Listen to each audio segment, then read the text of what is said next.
Deus está neste lugar. E o Deus que está presente é o Deus que fala. E a sua voz é poderosa. A sua voz é irresistível.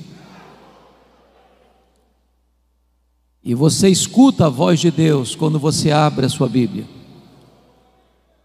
Então abra sua Bíblia comigo e vamos ouvir a voz de Deus ao nosso coração. Abra em Joel, profeta Joel, capítulo 2.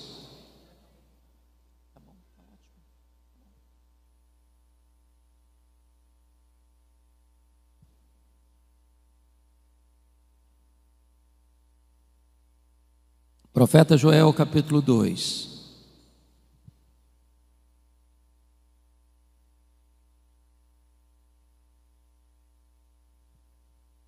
Nós vamos ler dos versos 12 ao verso 17, Joel capítulo 2. Ainda assim, agora mesmo, diz o Senhor, convertei-vos a mim de todo o vosso coração, e isso com jejuns, com choro e com pranto. Rasgai o vosso coração e não as vossas vestes, e convertei-vos ao Senhor vosso Deus, porque Ele é misericordioso e compassivo e tardio em irar-se e grande em benignidade, e se arrepende do mal. Quem sabe se não se voltará e se arrependerá e deixará após si uma bênção, uma oferta de manjares e libação para o Senhor nosso Deus. Tocai a trombeta em Sião, promulgai um santo jejum, proclamai uma assembleia solene, congregai o povo, santificai a congregação,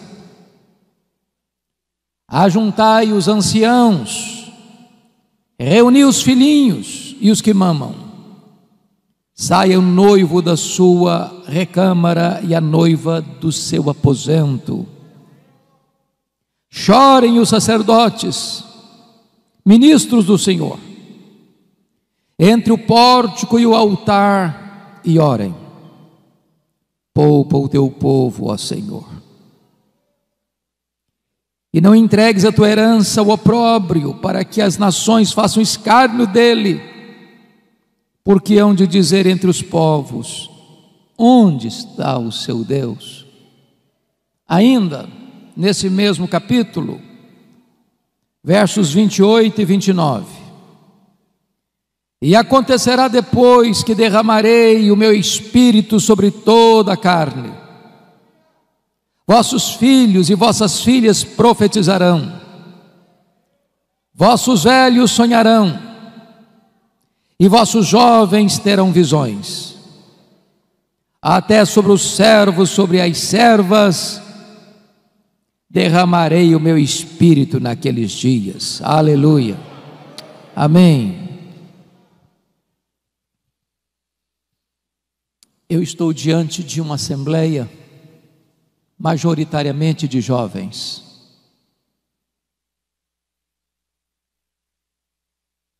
E eu quero dizer a vocês, jovens, e aos demais irmãos, como vocês todos bem têm ciência de que nós estamos vivendo os tempos mais críticos, mais difíceis, mais amargos das últimas gerações.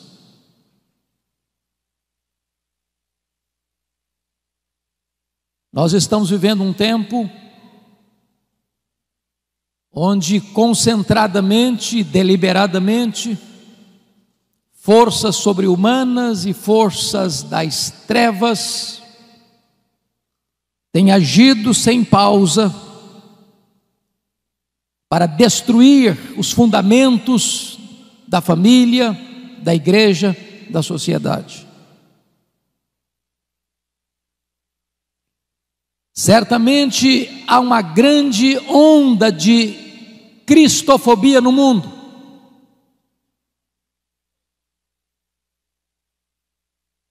Em muitos lugares, enquanto estamos reunidos aqui, crentes estão sendo presos, torturados, mortos.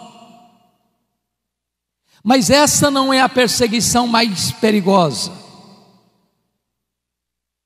porque ao longo da história o sangue dos mártires tem sido a sementeira do Evangelho. A perseguição mais perigosa é a ideológica, é a filosófica, é aquela que vem de mansinho, se aninha, se instala e vai minando a fé cristã, vai destruindo os fundamentos. E esta onda que nós estamos vendo hoje, nas universidades, nos parlamentos, nas cortes, onde nações outrora protestantes evangélicas já estão se curvando, cedendo e se colocando de cócoras diante desse ataque tão sutil, mas tão frontal. Em tempos assim, não é possível uma igreja tímida, fraca, que se conforma com este século, resistir a esta onda. Portanto, a maior necessidade nossa, na nossa geração, irmãos, é de um poderoso avivamento espiritual.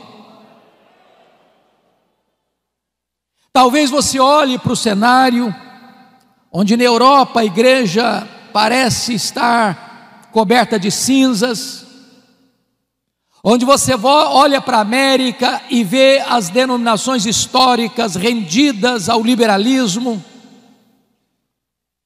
onde você vê no Brasil denominações que já se renderam ao liberalismo e outras mergulharam-se no sincretismo, onde uma onda de ateísmo cresce no mundo, inclusive no Brasil. Você diz, diante dessa crise, desse cenário cinzento, como esperar um avivamento? Como crer num avivamento? E eu quero dizer a vocês que os grandes avivamentos da história nasceram do ventre da crise. A crise não é um impedimento para a ação de Deus. A crise muitas vezes é o caminho mediante o qual Deus se apresenta à sua igreja, porque quando o homem não tem saída para os seus problemas, Deus abre um caminho no deserto, Deus abre um caminho no meio do mar, Deus faz o seu caminho na tempestade.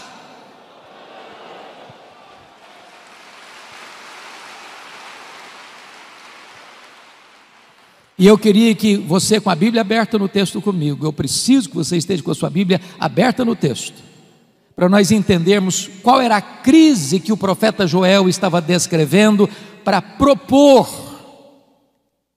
um avivamento ou uma volta profunda para Deus. Por favor, olha comigo. No capítulo 1, versículo 4, para uma cultura daquela época agropastoril, ou seja, o povo só podia sobreviver da agricultura e da pecuária. Olha comigo o verso 4, o que está acontecendo?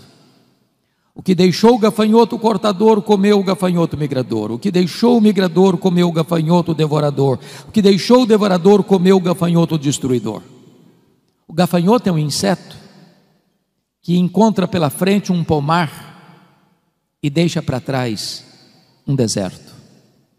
O gafanhoto é um inseto que come e defeca ao mesmo tempo. E esses 4 bandos de gafanhotos trouxeram uma devastação total para a agricultura daquele tempo.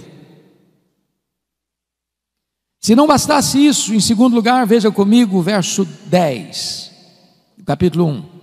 O campo está assolado e a terra de luto, porque o cereal está destruído, a vide se secou, as olivas se murcharam. O que você nota aqui é um cenário de seca severa. As chuvas não descem, o solo não produz, não tem alimento, os armazéns estão vazios, os celeiros estão vazios, a mesa está sem comida. Mas em terceiro lugar, olha comigo o verso 12 deste capítulo 1.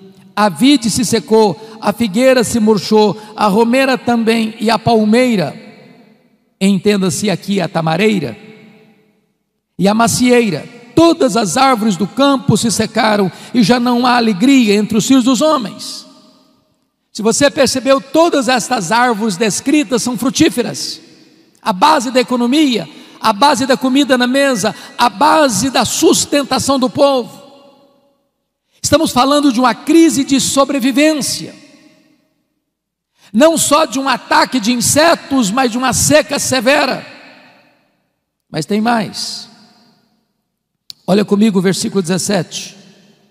A semente mirrou debaixo dos seus torrões, os celeiros foram assolados, os armazéns derribados, porque se perdeu o cereal. Em outras palavras, mesmo diante da seca e do ataque de insetos, o povo ainda pegou as suas poucas sementes que tinham e apostou na esperança e plantou na esperança de que aquela semente pudesse ser regada por uma chuva e pudessem ter colheitas. Mas até esta semente morreu mirrada no ventre da terra. Mas tem mais. Como é que fica diante disso a pecuária? Olha o verso 18. Como geme o gado, as manadas de bois estão sobremodo inquietas, porque não tem pasto, também os rebanhos de ovelhas estão perecendo.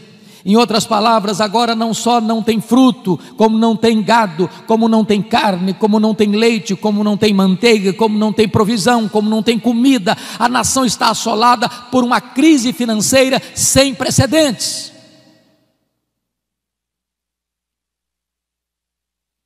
Se você perceber, a crise não fica só aí.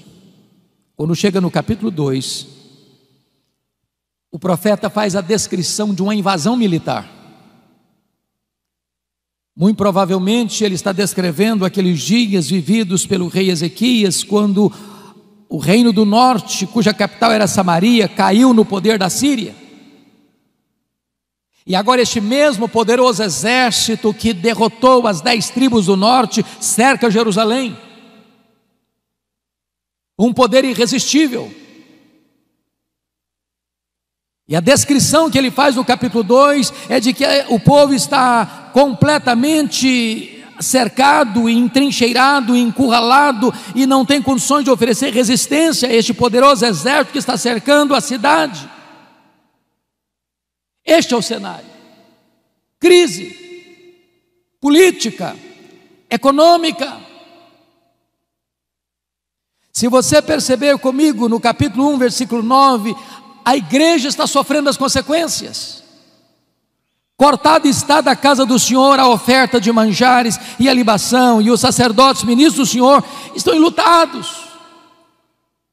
Então tem crise na igreja, tem crise no Estado, tem crise na economia, tem crise na política, tem crise social, tem crise para todo lado.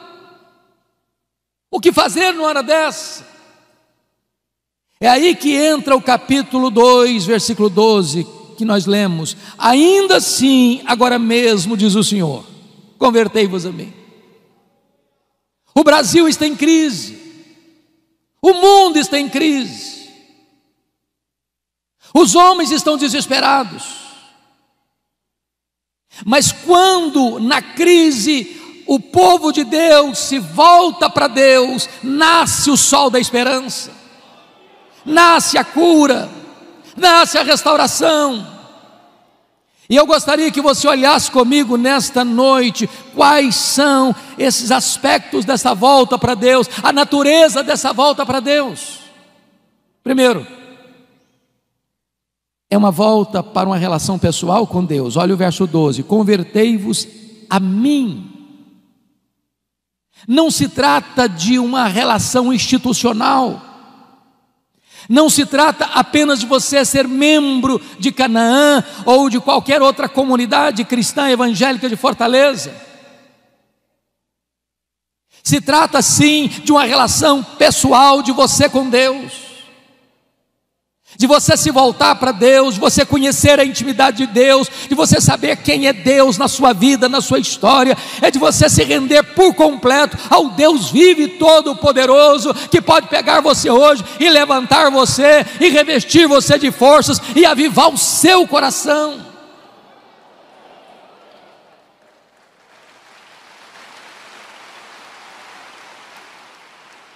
Mas em segundo lugar, irmãos, esta volta é uma volta com profundidade, porque o texto diz: convertei-vos a mim de todo o vosso coração.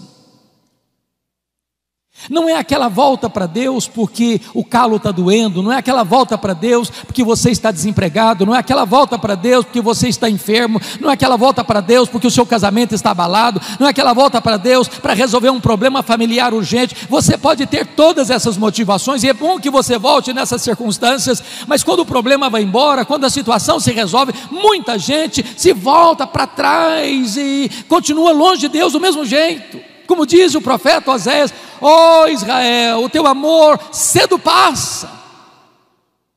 Deus quer que você se volte para Ele com profundidade, de todo o seu coração, que Ele seja o amado da sua alma, que Ele seja o prazer da sua vida, que Ele seja o deleite do seu coração, que Ele seja a sua maior riqueza, que Ele seja o seu maior tesouro, que Ele seja a sua riqueza e a sua herança.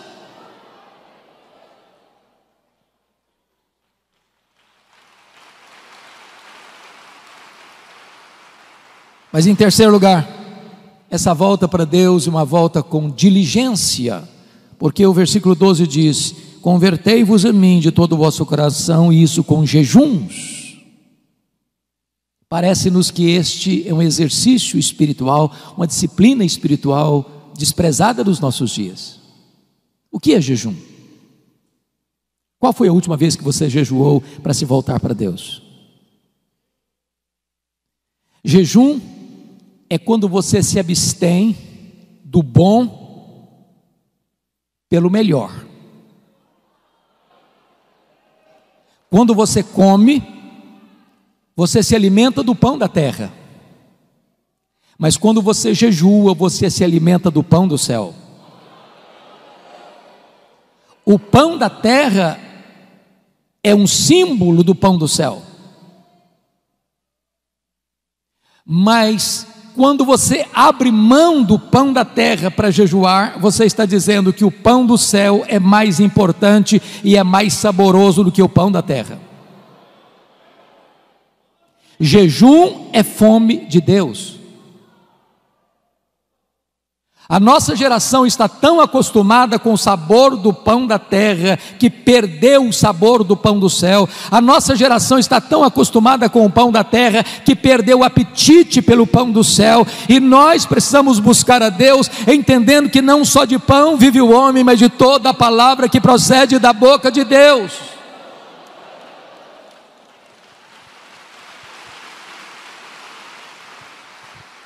O apóstolo Paulo, escrevendo aos Coríntios, disse: portanto, quer comais, quer bebais, quer façais qualquer outra coisa, fazei tudo para a glória de Deus. Nós comemos para a glória de Deus e nós jejuamos para a glória de Deus. Então você pergunta: se eu como para a glória de Deus e se eu jejuo para a glória de Deus, qual é a diferença então entre comer e jejuar? É que quando você come para a glória de Deus, você se alimenta do símbolo do pão do céu. Mas quando você jejua para a glória de Deus, você se alimenta do próprio pão do céu.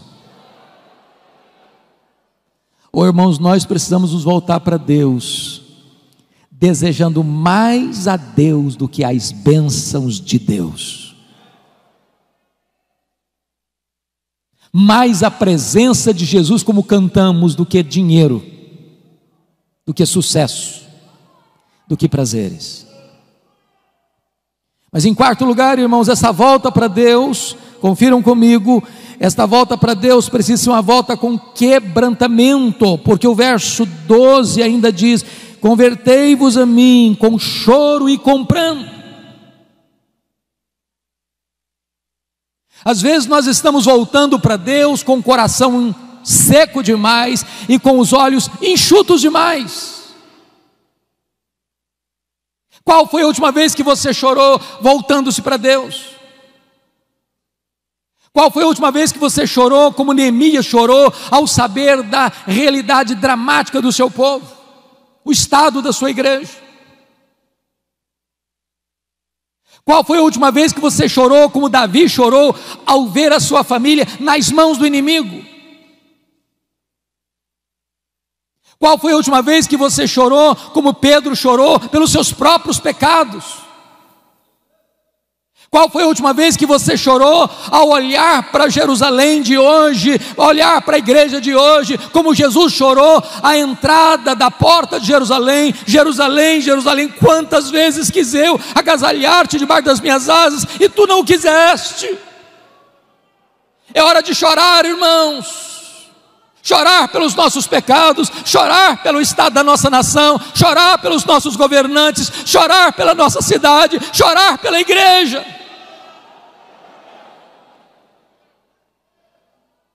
Mas notem mais, esta volta para Deus, em quinto lugar, precisa ser uma volta com sinceridade, porque o verso 13 diz: rasgai o vosso coração e não as vossas vestes, e convertei-vos ao Senhor vosso Deus. O que significa isso? Esta cerimônia de rasgar as vestes acontecia quando alguém ficava muito chocado, atônito com a situação de escândalo, de vergonha, de pecado, de opróbrio. Então, quando as pessoas viam alguma coisa muito triste, muito dolorosa, muito escandalosa, e elas ficavam com um senso de vergonha diante daquela realidade, eles rasgavam as roupas. Mas de repente a cerimônia ou o fato de rasgar as roupas foi se tornando um hábito, um costume, e virou um emblema de uma espiritualidade hipócrita, mentirosa, uma espiritualidade cênica, um teatro espiritual. E sabe, irmãos, não tem nada mais perigoso do que o nosso coração enganoso. De repente nós começamos a fingir uma espiritualidade que não temos. De repente nós temos uma espiritualidade de palco, de performance, de teatro, onde nós passamos uma ideia de que somos cheios do Espírito Santo quando estamos secos. De repente nós passamos uma espiritualidade de gente de Deus, de cheio do Espírito Santo, de oração e de piedade, que isso não acontece mais. Muitas vezes nós somos como Moisés, que desceu do Monte Sinai, o rosto dele brilhava, e diz a Bíblia que as pessoas não podiam se aproximar dele por causa da glória de Deus, do brilho do rosto dele. E então o que Moisés fez? Ele pôs um véu no rosto, para que as pessoas pudessem se aproximar. Mas esse homem tão ousado, esse homem que fez dobrar diante dele com um cajado na mão o mais poderoso império do mundo, o império egípcio, diz a Bíblia que num dia ele foi covarde, ele não foi ousado, ele não foi corajoso. Sabe que dia? Quando ele percebeu que aquele brilho do rosto dele estava desvanecendo, e ele não queria que ninguém soubesse disso. Ele manteve o véu quando não precisava mais do véu.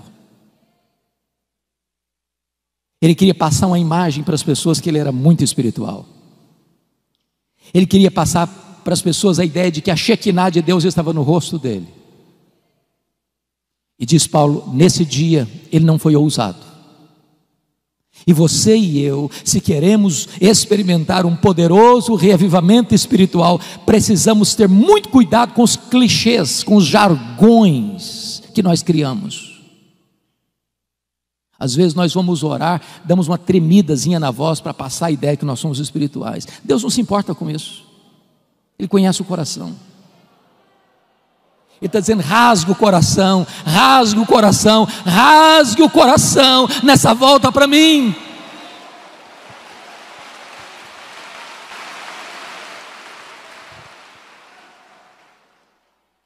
Mas notem comigo, irmãos, segundo ponto que eu quero dizer para você, não só a natureza desta volta, mas a urgência dessa volta. Olha no começo do verso 12, quando ele diz: ainda assim agora mesmo. O que ele quer dizer, ainda assim agora mesmo, convertei-vos ao Senhor? Se você prestou atenção na narrativa do capítulo 1 e do capítulo 2, a situação era de crise, a economia combalida, a igreja sem suprimento e os sacerdotes chorando, não tem dízimo, não tem oferta. Se você olha para o campo, não tem fruto. Se você olha para o pasto, o gado está morrendo de fome e de sede. Se você olha para o cenário político, o poder de um império invasor está pronto para tomar a cidade. A crise é medonha, mas Deus está dizendo: ainda assim, agora mesmo, se vocês se voltarem para mim, se converterem a mim, eu mudo esse cenário, eu altero esse cronograma, eu transformo essa realidade triste numa situação de alegria e de vitória.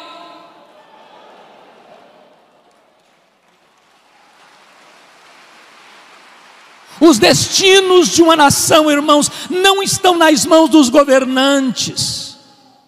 Não é de Brasília que procede a restauração da nação, é do coração da igreja de Jesus Cristo.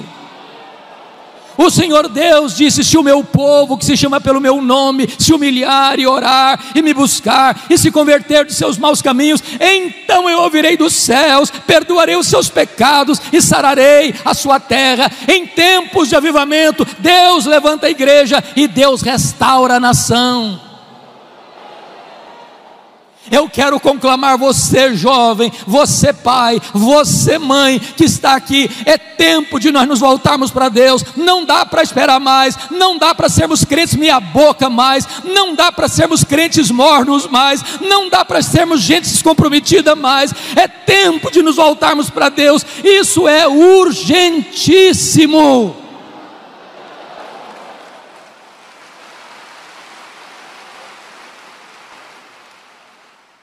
Mas em terceiro lugar,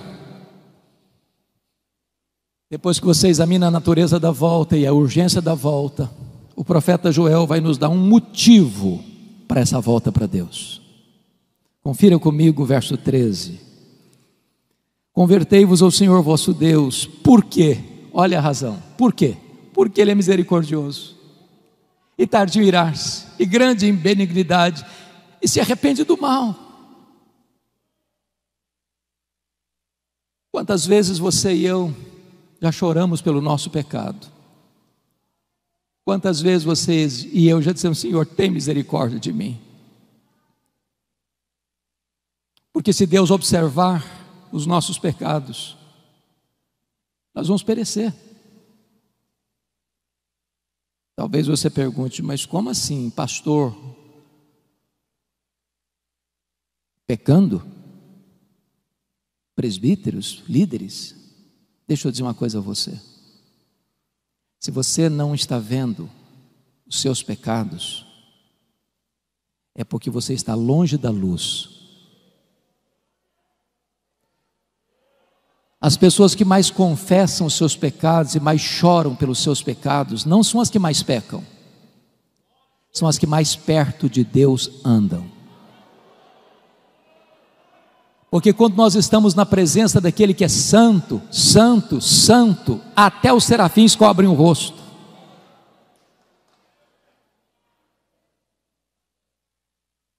Talvez uma das maiores necessidades nossas, meus irmãos, é que Deus abra os nossos olhos para entendermos quão santo é o nosso Deus. E este Deus é o Deus que é compassivo e benigno. Ele habita lá no alto e sublime trono, mas Ele habita com abatido e contrito de coração. E se você se voltar para Ele, Ele se volta para você. Se você correr para Ele, Ele vai abraçar você, Ele vai tirar suas vestes sujas, Ele vai restaurar a sua vida, Ele vai fazer uma festa com a sua volta, e você vai ter uma alegria tão gloriosa e bendita da comunhão com Ele. Então você e eu não temos que fugir de Deus, nós temos que correr para Deus. Se você, jovem, está pecando contra o seu Deus, se você caiu, se você desobedeceu, se você está longe de Deus, não fuja de Deus, fuja para Deus. Ele é o abrigo, Ele é o perdoador, Ele é o restaurador, Ele cura, Ele liberta, Ele salva, Ele levanta, Ele enche com o Espírito Santo, Ele usa a sua vida para a glória do seu nome. É a misericórdia dEle que nesta noite deve nos levar de volta para os seus braços.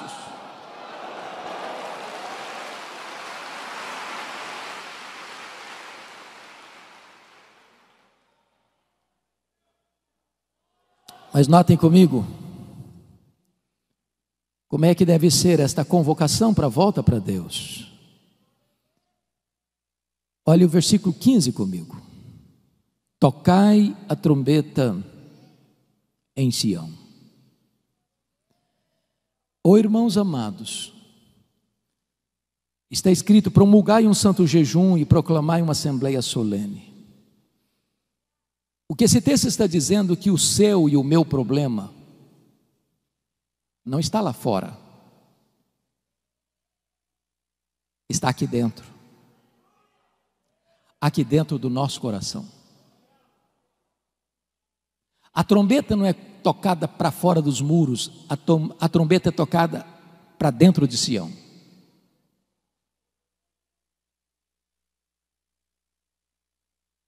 Somos nós que temos que fazer um concerto com Deus.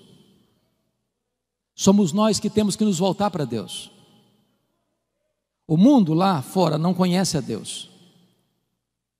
Eles estão atrás, não agora por causa da pandemia, mas nesse período atrás de um carro elétrico, numa passarela de carnaval, ou jogando droga nas veias, ou se embriagando, ou se prostituindo, ou correndo atrás de seminários de autoajuda, ou talvez de misticismo, de sincretismo, porque eles estão com um vazio enorme na alma, e eles não encontram uma forma de preencher esse vazio. Mas você e eu conhecemos a Deus, você e eu sabemos que Deus é a fonte da vida, você e eu sabemos que só Deus satisfaz a nossa alma, e é hora de nós nos voltarmos para Deus. A trombeta precisa ser tocada aqui, porque o juízo começa pela casa de Deus.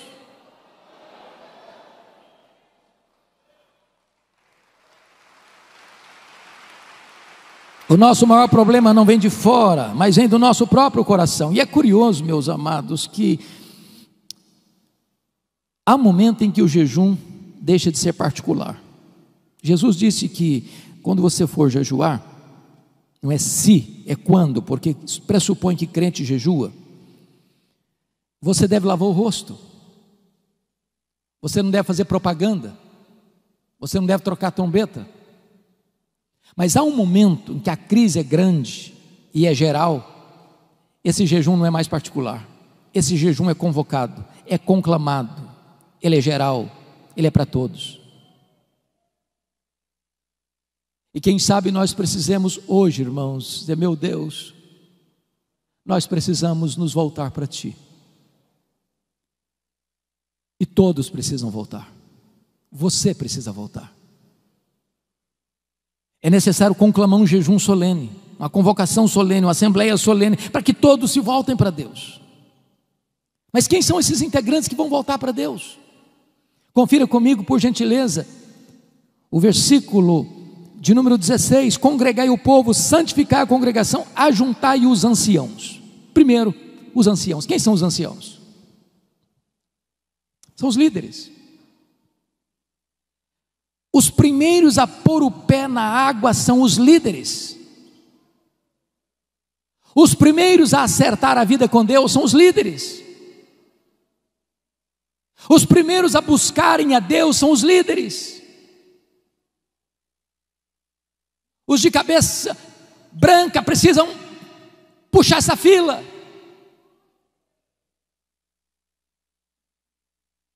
E eu estou certo de que a liderança desta igreja está incomodada, e está desafiada, e está desejosa de conclamar esta congregação a se voltar para Deus. E esta liderança está botando o pé na frente: estamos aqui, venham conosco. Mas quem mais precisa se voltar? Olha comigo o versículo 16: congregai, ajuntar os anciãos, reunir os filhinhos. E esta é uma expressão para a juventude. Lugar de jovem curtir a vida não é no mundo. Lugar de jovem viver a plenitude da vida é na presença de Deus. E eu quero convidar você, adolescente, eu quero convidar você, jovem, a colocar a sua juventude nas mãos de Deus e a buscar a Deus.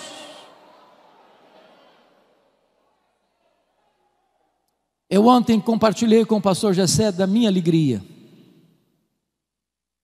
de vê-lo convocando a juventude para um café, que não era um café, era um encontro, um bate-papo sobre as coisas mais importantes que esta geração de cabelos brancos, esta geração de anciãos está dizendo: nós já cumprimos o nosso ministério, estamos concluindo o nosso ministério, mas esse ministério não vai parar, esse ministério não vai ser interrompido, esse ministério não vai acabar. Nós estamos passando o bastão para a nova geração, e esta nova geração precisa estar imbuída do mesmo propósito, conhecendo a Deus, amando a palavra de Deus, comprometida com a palavra de Deus, para pregar a palavra de Deus no poder do Espírito Santo de Deus, para que a igreja de amanhã, a igreja, a segunda geração, seja mais viva, seja mais cheia do Espírito Santo, seja mais comprometida do que a geração atual.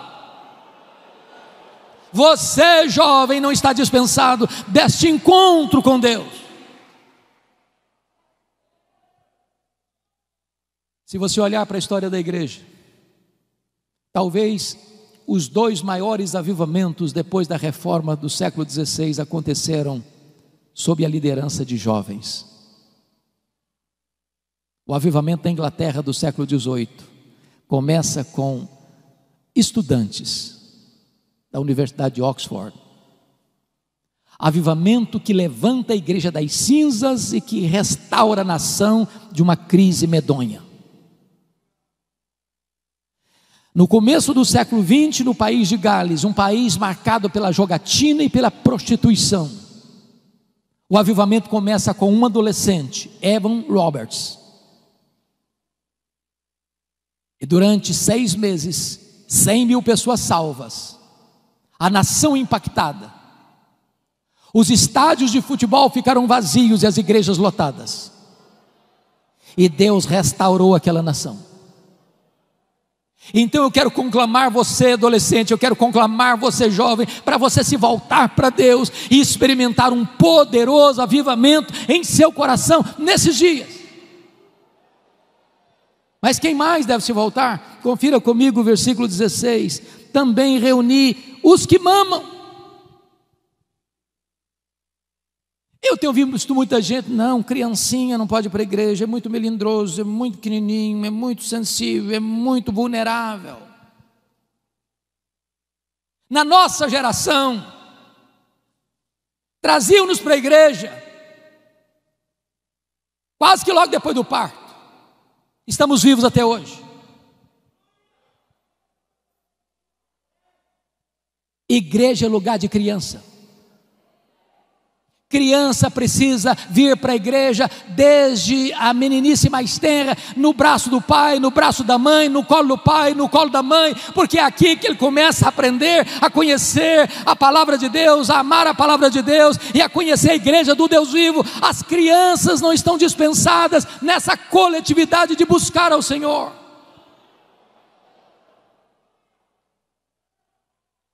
Mas preste atenção.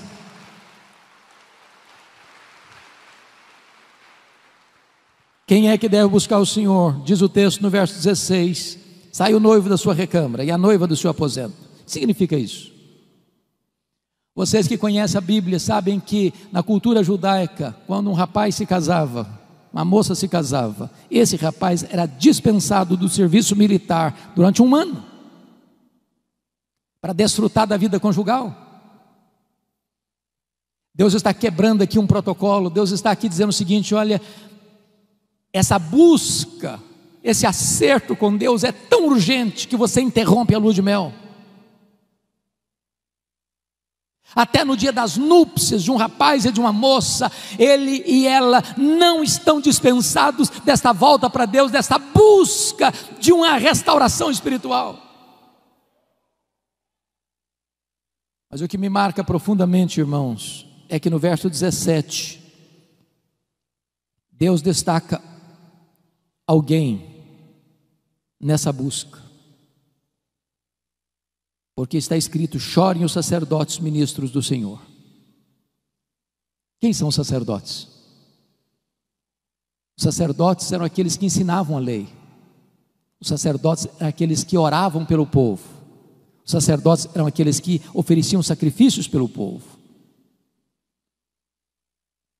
Há um peso maior nos ombros dos pastores. Talvez você não imagine. Você vê pastores aqui à frente, o peso que eles sentem nos seus ombros, pelas ovelhas. E a ordem que Deus dá para nós pastores é chorar. Chore os ministros, sacerdotes do Senhor. E o que deve levar um pastor a chorar num tempo de crise, buscando avivamento? Primeiramente, é o amor ao povo de Deus, para que ele não seja opróbrio, para que ele não seja motivo de vergonha. A igreja evangélica brasileira, irmãos, está sendo mais conhecida na mídia pelos seus escândalos. Líderes presos, acusados dos crimes mais vergonhosos. E nós pastores precisamos chorar, dizer: meu Deus, não deixa a tua noiva passar vergonha, não deixa a tua igreja ser enxovalhada neste mundo, não deixa a tua igreja ser motivo de piada no mundo, não deixa a tua igreja passar por esse vexame público, salva o teu povo disso. Mas em segundo lugar, os sacerdotes precisam chorar por uma outra motivação: o zelo pela glória de Deus. Porque onde dizer entre os povos: onde está o seu Deus? O líder precisa ter paixão pela glória de Deus, zelo pelo nome de Deus. Porque quando a noiva está suja, quando a noiva está indiferente, quando a noiva perdeu o seu primeiro amor, a glória de Deus, a honra de Deus é questionada no mundo. Cadê Deus? Por que Deus não age? Por que Deus permite isso? Por que a igreja está desse jeito?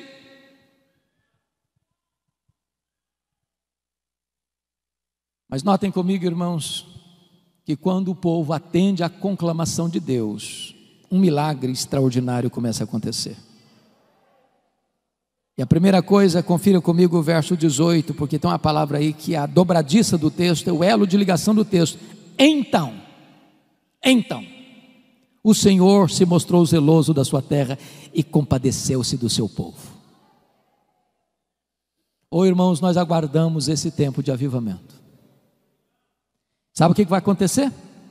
Deus reverte tudo aquilo que estava descrito de crise no capítulo 1. Se não, vejamos. Primeiro, olha o versículo 19 comigo. E respondendo lhe disse: eis que vos envio o cereal e o vinho e o óleo, e dele sereis fartos, e vos não entregarei mais ao opróbrio entre as nações. A economia é recuperada. Quem restaura a economia é o próprio Deus. Segundo lugar, olha comigo o versículo 20. Diante do cerco do inimigo, olha o que vai acontecer: mas o exército que vem do norte eu removerei para longe de vós, lançá-lo-ei em uma terra seca e deserta. O inimigo que está entrando, invadindo, ameaçando, Deus o dispersa, Deus dá livramento. Terceiro, numa época de chuva, de seca, olha o resultado no verso 23. Alegrai-vos, pois, filhos de Sião, regozijai-vos no Senhor vosso Deus, porque Ele vos dará em justa medida a chuva, fará descer como outrora a chuva temporã e a serôdia. Agora não tem mais seca, tem chuva. Quarto lugar, diante do ataque dos gafanhotos, olha o resultado no verso 25: restituir-vos-ei os anos que foram consumidos pelo gafanhoto migrador, pelo destruidor, pelo cortador, o meu grande exército que enviei contra vós outros. Agora preste atenção: quem mandou os gafanhotos? Não foi o diabo? Eles não vieram de moto próprio. o próprio Deus mandou os 4 grupos de gafanhotos, como disciplina ao seu povo, para que o seu povo se voltasse para Ele. Oh, irmãos amados, Deus está tocando trombetas aos nossos ouvidos. A crise mundial é uma voz altissonante de Deus à sua igreja: meu povo, volte-se para mim, volte-se para mim, volte-se para mim. Que quem tem poder de reverter essa crise sou eu. Quem tem poder de suspender essa crise sou eu. Quem tem poder de levantar a igreja e restaurar as nações sou eu.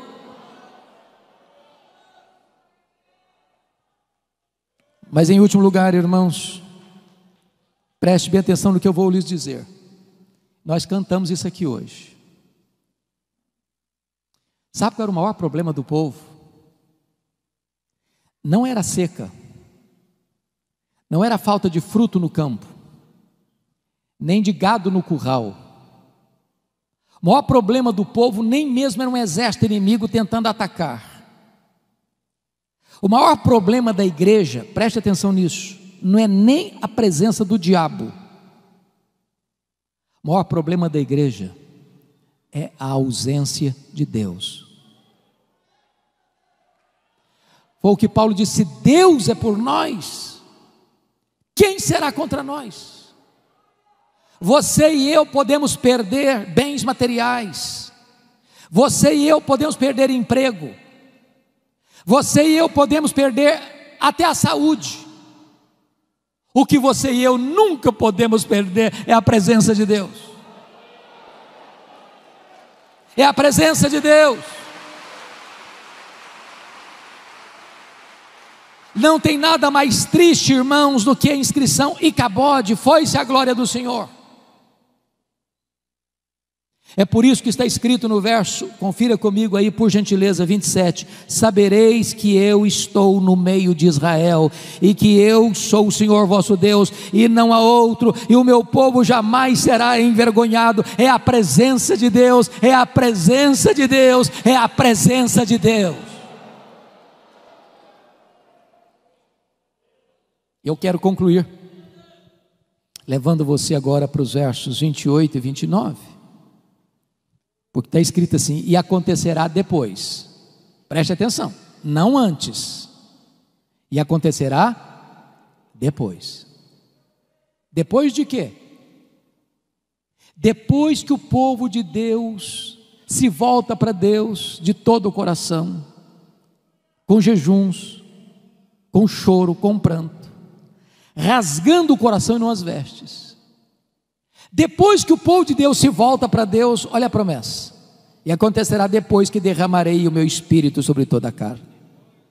Vossos filhos e vossas filhas profetizarão, vossos velhos sonharão, vossos jovens terão visões, e até sobre os servos e sobre as servas derramarei o meu espírito naqueles dias.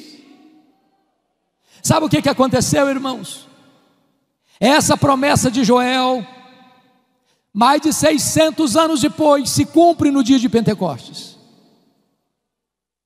E quando Pedro se levanta, porque o povo está perguntando o que quer isso dizer, atônito, uns achando com preconceito são galileus, outros com desprezo, estão bêbados. Pedro se levanta e diz assim: não, eles não estão bêbados. O que está acontecendo aqui é o que disse o profeta Joel: e acontecerá depois que derramarei do meu espírito sobre toda a carne. E esta promessa não é apenas para nós, não é apenas para vós, é para os vossos filhos, é para aqueles que estão ainda longe, é para quantos o Senhor nosso Deus chamar. Significa o seguinte: essa promessa de Joel é para a igreja evangélica, Assembleia de Deus, Ministério Canaã. Esta promessa é para você que está aqui hoje, nesta noite. Esta promessa é para você que está acompanhando este culto pela internet. Esta promessa é para a igreja evangélica brasileira. Esta promessa é para os nossos dias.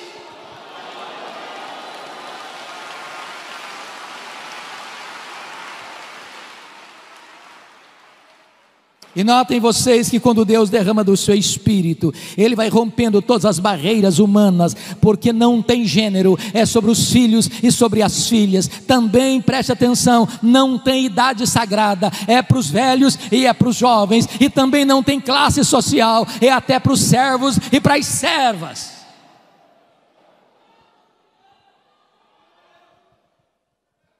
E diz o texto, duas coisas eu destaco para fechar: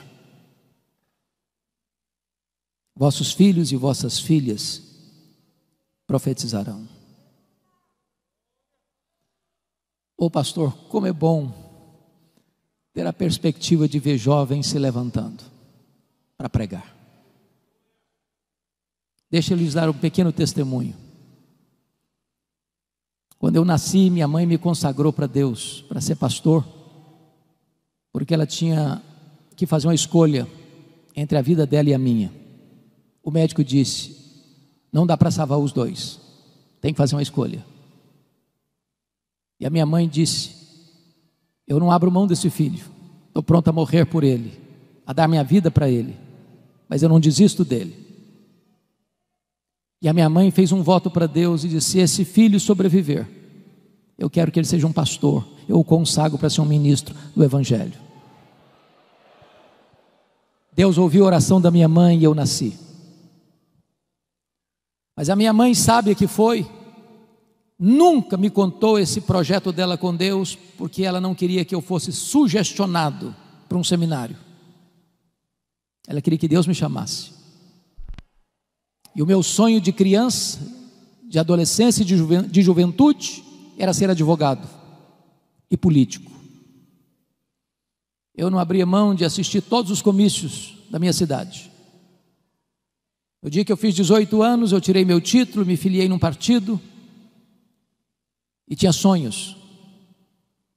E um dia eu estou conversando com um homem de Deus e disse para ele: depois que eu realizar os meus sonhos, que eu for um homem bem sucedido profissionalmente, eu vou entrar num seminário, fazer teologia e me preparar para servir a Deus melhor. E esse homem, usado por Deus, botou o dedo no meu nariz e disse: você quer dar as sobras para Deus? Deus quer você agora, com a sua juventude, com a sua inteligência, com a sua força. E aquela palavra entrou no meu coração como uma flecha. E aquele dia foi o dia do meu chamado para o ministério. Eu quero dizer para você, jovem, que hoje esteve no café da manhã, e outros mais que Deus há de levantar, que você possa se levantar para ser um pregador poderoso da palavra de Deus na nossa geração.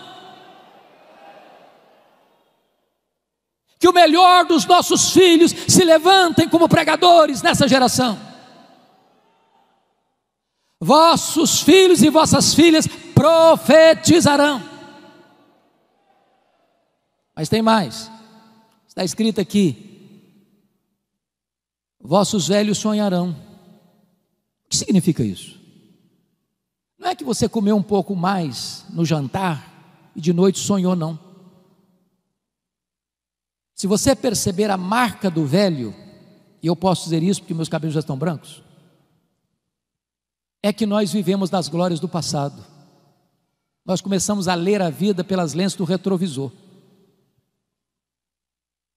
E quando um velho está cheio do Espírito Santo, ele começa a olhar para frente, ele começa a ter planos, ele começa a sonhar, ele começa a projetar, ele começa a ter alvos elevados. Ele é um Caleb que com 85 anos quer conquistar uma montanha. Então deixa eu dizer uma coisa para você de cabelos brancos: não tem aposentadoria no reino de Deus. Enquanto você tiver fôlego de vida, enquanto você tiver um fiapo de vida, você está convocado a fazer a obra de Deus.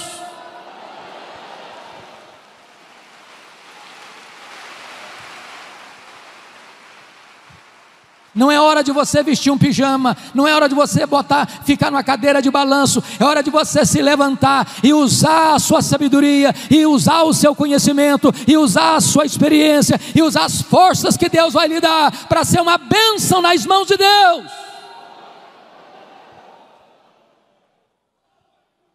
Mas o texto conclui dizendo: e os vossos jovens terão visões. Claro que não está falando também de visões místicas.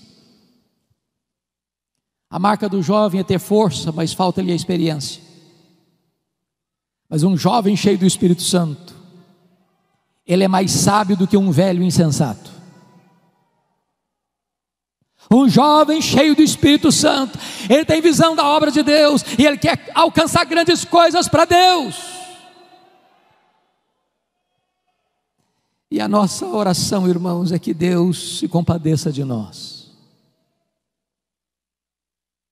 para que nós nos levantemos, crianças de peito, adolescentes e jovens, noivo e noiva, recém-casados, servos e servas, velhos e jovens, todos nós nos levantemos dizendo: Senhor, o Brasil está em crise, o mundo está em crise, a igreja está em crise, mas em tempo de crise o Senhor pode soprar sobre nós o teu sopro. Em tempo de crise o Espírito Santo pode vir sobre nós como um vento impetuoso e encher toda esta casa. Em tempos de crise o Espírito Santo pode descer em línguas como de fogo e pousar sobre cada um de nós, e ficarmos cheios do Espírito Santo. E uma igreja cheia do Espírito Santo, ela não teme prisões, ela não teme açoites, ela não teme a morte, ela não teme perseguição, ela não teme martírio, ela não teme pobreza, ela não teme o diabo, ela não teme o mundo. Ela vai avançando, e ela vai avançando, e ela vai conquistando, e a glória de Deus vai se manifestando, e os cativos vão sendo libertos, e os pecadores vão sendo salvos, e um grande avivamento há de varrer a nossa nação para a glória de Deus.